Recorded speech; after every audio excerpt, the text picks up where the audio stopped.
Well, hey there team, welcome back to the channel and welcome to the overview. Today we're looking at Civilization VII. And look, this one's gonna be a doozy, first doozy of the year, I suppose. There are some cool things in here and, we will tick off the positives, but I've had to hang up this early with my time spent with it. At this time, I think I've played it for probably about 9 hours, according to Steam. I've clocked a full playthrough, I suppose you could call it, on the default setting all the way through. So I'm across the systems, but honestly, it's bordering on unplayable with some of the UI and UX. I don't even want to necessarily say design because it's more like bugs. And as much as I like some cool things here, I can't bring myself to really play much more of it. So that's pretty scalding. Now, that might not necessarily line up with the score at the time of this review. I'm giving it 93%. So bear in mind, this is a new format, experimental. I'm doing it this year where I review 100 games over the course of the year, and it's a ranking from 1 to 100. We're starting from 100 down as we fill the list. If you give it some more months, it will bear more fruit.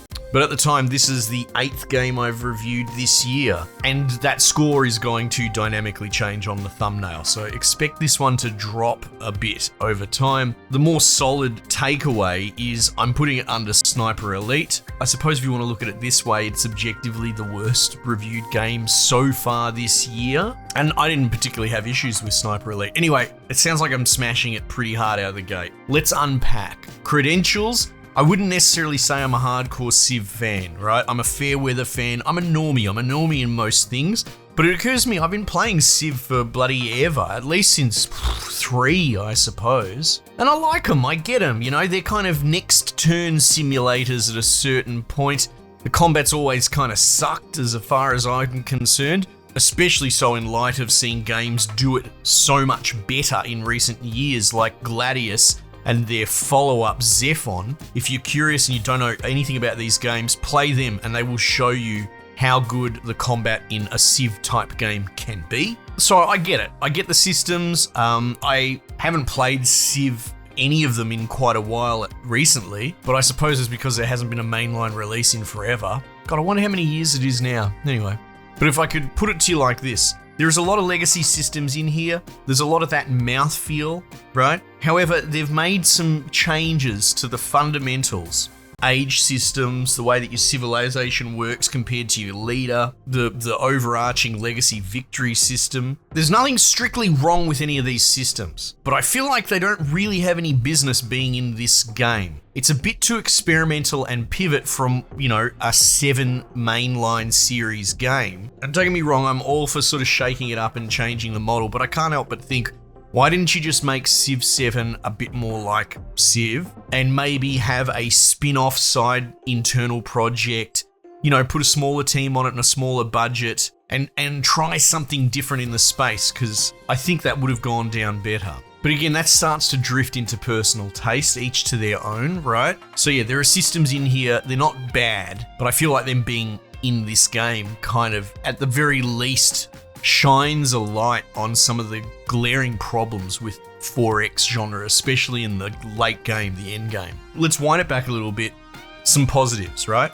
The game's very pretty for what it's doing that is pretty, right? Like, it's a 4X game. They don't necessarily need to be pretty. Artistic direction and aesthetic can play into it, but there's not so much you can do with this. I use Zephon as an example. I'm obviously very fond of that, but that's going for, an original sci-fi setting. Kind of the sky's the limit on what you can come up with and make some really visually appealing stuff.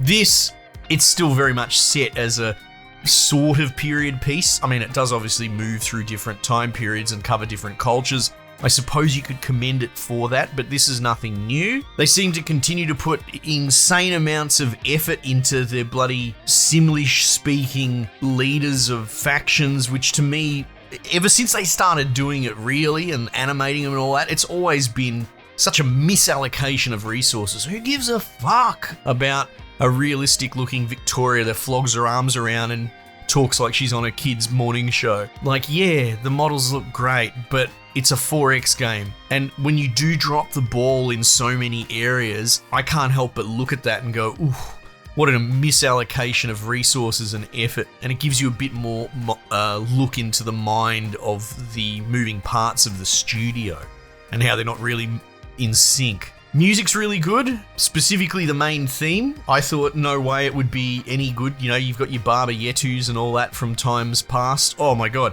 absolutely uneclipsable. But this does a really good job. At first I was like, this is pretty low key, but it turned into a pretty cool earworm each time I started up the main menu. So I actually think the main theme song holds its own in a pantheon where it can't really ever be realistically expected to beat its predecessors. It comes as close as is reasonable, I think. I mentioned it looking pretty, right? So the way that the cities build out in the hex-based grids, and I guess we can go back. I've been explaining games from a base level in case people have never played them before, but you build your cities out, you build these grids. There's no worker management in it anymore, which is probably going to really upset a lot of people. You know, some autistically min-maxing, building out little tiles individually. There's a lot less agency in that. They've traded that for a different improvement system. But all the little city things, they look very pretty and they're well realized. And as your sprawling city grows over the ages and spreads out and builds up and becomes a bit more modern, it looks very pretty. However, if you looked at any of these tiles and I've said, tell me what that building is, tell me what that tile is or what's on it or whatever, there is absolutely no visual anything that stands out. It is all so homogeneous and it blurs together. So yeah, on one hand, okay, cool, it looks high fidelity. It looks like you've put a lot of money into it and a lot of work into it. And yet, it kind of looks like nothing at the same time. So those are the positives, such as they are. I threatened to go back to the basics of what Civ is. I'll be brief, right? Because it is one of those things, it's kind of expected knowledge from a lot of people. But just in case you're across it, it's a 4X game. The idea is that you build your little empire from nothing over the course of, a bazillion turns. You level it up from little cavemen with sticks to people with nuclear bombs and that sort of thing, right? There'll be a sprawling tech tree that's been the cornerstone of this whole genre, really pioneered from this game, to be honest. And that helps direct where you're going. They've broken that up this time with the ages, and I think it's to the detriment of the overall experience. You can fight, you can war fight. This game seems to want you to fight more than I have in previous games. I like playing all sorts of different ways, but if you really held my feet to the fire, I prefer kind of tall technocracy type things. Like, I steer away from the combat because, as said before, I just don't think it's very good and a bit more of an embuggerance. So they're really forcing you to fight in this, and they've done some different things with the combat, and overall I feel like it's kind of worse. It's worse than it already was. Anyway, I realize I'm a little bit all over the place because there are a lot of different moving parts. There's a lot of legacy here. There's a lot of systems that are expected, built upon, and changed, and it's kind of hard to pull apart where the problems start and stop. But I thought of this scenario when I was walking around the block the other day, and this encapsulates what I would call the entire problem with everything. In combat now, you can have leaders, and they can sort of vacuum suck 4 units. I mean, you can improve it, but they sort of suck up units from adjacency into a stack, and then you move your stack around, and then when you come up against enemies, you deploy the stack, and then you can fight with your deployed enemy. And to me, that sounds like it could have been a really cool elevator pitch at the whiteboard top level, the design phase. Hey guys, what if we did this? You could stack up armies and you have this general, and then you can do special coordinated abilities. Wouldn't that be really cool? Everyone's like, yeah, good work, Tom. That's great, or whatever your bloody name is. And then I don't think it's a case of no one played the game. That's something that people fall back on as an excuse for these kind of mechanics. Did they even play their own game? It's a bit of a facetious non-argument. What I really think happened is no one within the structure had recourse or bravery or what have you, because of the way modern workplaces work, to put their hand up and say, hey, Tom's idea about this combat, it's shit. It's not fun. It was a cool idea on paper, but in execution, it's miserable, it's fiddly, it adds nothing, etc. And I think that's a big part of what's happened with this game. Like I said, they've split the ages up. That's probably one of the biggest things, the biggest changes. And not only is it detrimental and takes away from the Civ-like feeling of your sprawling empire growing over time, it shines a light on problems that I already had with 4X, and it kind of exacerbates them. When I say they split up the ages, essentially you play in 3 different mini phases, and each one lasts a couple of hours, I guess, depending. And within them, you're trying to do sort of legacy mission tick boxes to earn legacy points towards your character. They're almost doing an RPG Crusader Kings 3 type thing with your character light, where you can earn points. And again, it seems like a bit of a nothing mechanic just thrown in, because you're probably, like, if you're going all science or all culture, you're probably just going to do that. So you're going to slot the points kind of haphazardly. There's not going to be a lot of thought process to it. So again, it's a mechanic for the sake of there being a mechanic. But what it does criminally, as someone who's a big fan of like tech trees in general, I enjoy them, and flavor text and all that sort of crap. Oh my god, actually, while I remember, they've cast Gwendolyn Christie, is that her name, as the new voice for narrating the Civ games. I probably should have mentioned this earlier, apologies. I think that's 10 out of 10 casting. That's very clever. We've had bloody the old Scene Bean previously and Leonard Nimoy. So, you know, I think she fills the slot perfectly and is absolutely wasted. All the flavor text and all that are tiny little one sentence barely dialogues, whereas honestly, masturbatory as it might be, the previous lads would be given a bit more of a paragraph or something to kind of wax lyrical about. It was interesting. It was fun to listen to. It added to the soul and the heart of what was Civ. And now they've got her, you know, they must be paying by the word, and they're doing everything they can to give her as little voice lines as possible. And it's such a catastrophic waste. But what I was trying to get to as an initial point before I digressed was the tech trees, because we are now age segregated, are kind of 3 mini tech trees. And they become these generic, funneled, closed end, or I don't know how else to explain it, but they all end in future tech. If you get to the end of the tree before the end of the age, you just start getting ability points to level your dude up. And that's it. It's just a repeatable tech. And instead of having this beautiful sprawling mess of a tree that all you can see is opportunity in the previous Civ games, it starts at the first 3 techs and it ends in a bazillion different options. Now it's these really closed loop crap tech trees that you just sort of complete out. And on top of that, you've got stuff now like Masonry 1, Masonry 2. I don't think it goes up to 3, but a lot of the techs are double ups, right? And it's just yuck. It makes it seem so shallow. And the real problem is it puts the seed in your mind, was it always this shallow? And they're just kind of making it really overt.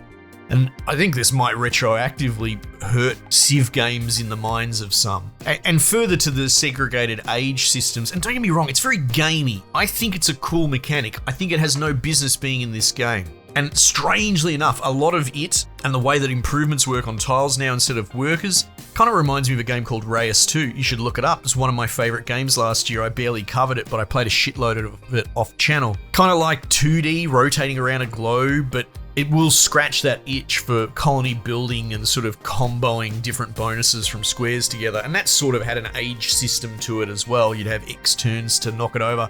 In fact, the more I think about it, I really do wonder if they pinched a bunch of ideas from Reyes 2 of all things and put them in here, and then they did a colossally bad job at implementing them compared to Reyes 2. Anyway, check it out. But at the end of the age, it has all these arbitrary bullshit rules, right? I'm going to delete all your units and accept a handful of nominal ones that will upgrade to the next age, the next civilization, which isn't the one that you picked originally. So, God, I know I'm going a bit all over the place, but the game is all over the place. Ordinarily, you'd pick one civilization, right?